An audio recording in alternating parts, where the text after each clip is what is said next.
అందరికీ జై శ్రీరామ్. ఈరోజు మార్నింగ్ అయితే మన హాస్టల్లో ఉప్మా పెట్టారు. ఇంకా ఎలాగోలో దాని అయితే తినేసి కాలేజ్కి అయితే బయలుదేరిపోయినా. ఇంకా బస్సులో సికింద్రాబాద్కి అయితే వెళ్ళిపోయినా. సికింద్రాబాద్లో అయితే మన వాళ్ళు అయితే కలిసేసారు. కండక్టర్ టికెట్ అడిగితే రాజ్గాడ్ ఆధార్ కార్డు చూపించిండు. ఈ రోజు అయితే నేను పోస్టింగ్ పోట్లే, నేను ఒక్కని మానితే బాగోదని నాతో పాటు అందరినీ మానిపించేశా. మనం నాశనం అయిపోయినా పర్వాలేదు, పక్కాడు బాగుపడకూడదు. అదేరా మన Indian psychology. I love you Raja. అలా హాస్పిటల్లోకి అయితే వెళ్ళిపోయినాం. మన నవీన్ గారు డాక్టర్లా ఫీల్ అయిపోయి సాగర్ గారికి బీపీ చెక్ చేస్తున్నాడు. అందరం కలిసి భోంచేద్దామని కాలేజ్కి అయితే వెళ్ళిపోయినాం. కుక్కల్లా తింటున్నారు కానీ ఒక్క నా కొడుకు కూడా కర్రీ తీసుకురాలే. ఏం మాట్లాడుతున్నావురా, నరాలు కట్ అయిపోయింది. ఇంతలో ఒక అమ్మాయి వచ్చి కర్రీ అయితే ఇచ్చింది. ఆ కర్రీ కోసం పెద్ద యుద్ధమే జరిగింది. ఏమైందిరా? ఏం కాలే, క్లాస్కి అయితే పోతున్నాం. ఇంకా ఇదే మన క్లాస్ రూమ్. అనటమీ క్లాస్ అయితే అయిపోయింది. పాథాలజీ క్లాస్ ఉందని మెసేజ్ అయితే వచ్చింది. ఈ గ్యాప్ లో మనోడైతే ఒక స్టెప్ అయితే వేసేసిండు.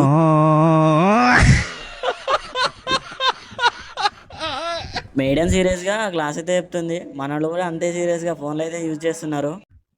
ఇదేంట్రా అయితే? అరే నీ అబ్బా. గాంధీ తాతకు టాటా చెప్పి హాస్టల్కి అయితే వెళ్ళిపోయా.